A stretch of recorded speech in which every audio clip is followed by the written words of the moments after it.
This first game we're going up against Spright. You can see that our hand is filled with only monsters, no board breakers, no hand traps, but luckily we're going first. Obviously against Spright, when they're going first you have to have board breakers, such as Evenly Match or Dark Ruler no more. Most of their monster negations are from monsters itself.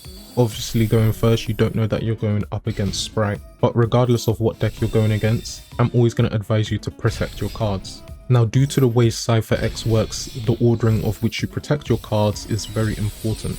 As you can see in the video, firstly you should summon Photon Blast Dragon and then Cipher X. Cipher X will then protect the Photon Blast Dragon from being targeted, and then Photon Blast Dragon will protect your other monsters from being targeted and being destroyed by card effect. It will do all of this while being protected under Cipher X. This means your opponent cannot remove any of your cards unless it's non-targeting removal. You will also see this in the following game up against Exosisters, so if you want to see that, carry on watching. Regardless, we go into Soul Flare plus a negation in the form of number 90. This is where the real challenge occurs. You have to ask yourself, what is your win condition against Spright? Spright is able to get negates really easily onto the field, but the main problem is their monster negate. Their monster negate means that they can trade 1-for-1 with our number 90. The only option you have is to survive, and you might find this to be the same as how we deal with Telements. It's just to survive until the next round. With that being said, you do also want to destroy their cards. Remember, number 90 destroys after negating, whereas their negate doesn't destroy at all.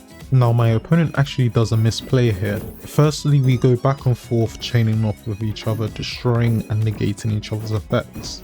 And after all of this, my opponent should have used their 2 level 2 monsters to Exceed summon number 65.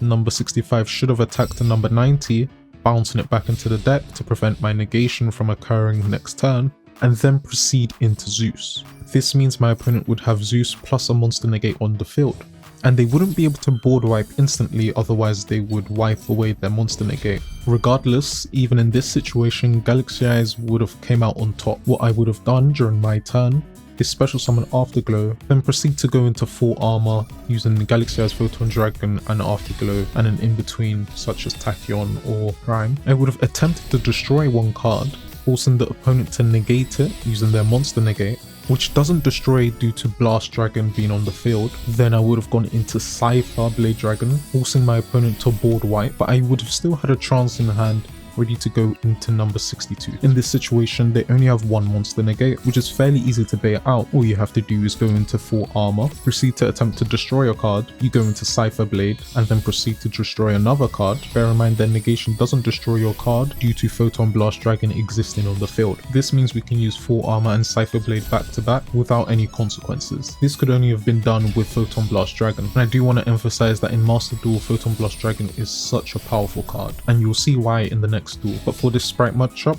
you go into 62 and attack for game. This second match is against Exosisters.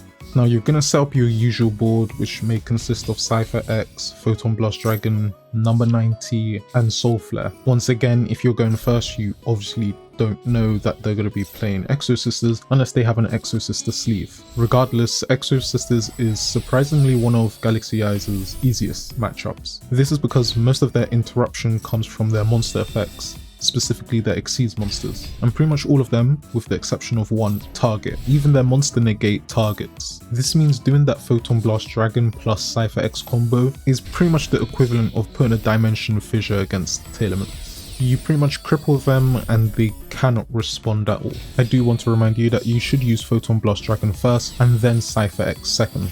This is so that Photon Blast Dragon is affected by Cipher X protection. Once again, we're going to have the same board as we did against the Spright player, so we'll just skip ahead to the end board. Once again, my opponent and I are going to be chaining back and forth, and then they're going to proceed to special summon a bunch of level 4s. This is strikingly similar to how the Spright player played, but at least with this matchup, it's going to be pretty much one-sided towards our favor. My opponent is then going to proceed to Exceed summon, and when this occurs, I want you to instantly use Soul Flare's effect.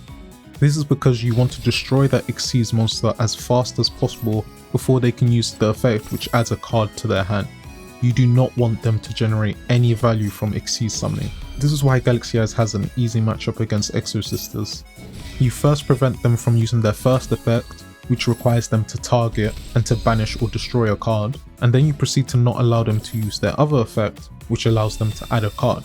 Note that this is not a quick effect, so when you do destroy it by Soul Flare, they will not search a card. After all of this, you can pretty much proceed to negate any attempts at extending. In this case, my opponent attempts to continue playing, I negate Martha, and they proceed to end their turn. Bear in mind, they still have 2 cards set face down, which will actually enable them to Exceed summon. One of them will also remove one of my cards from the field, but once again, Exosisters always target, meaning they're forced to target Photon Blast Dragon, because on the next turn, Cipher X's effect is no longer active. This doesn't matter because, as you will see, they proceed to make a targeting negate, which just means that I will trade the negates with number 90. Once that occurs, I attack for game.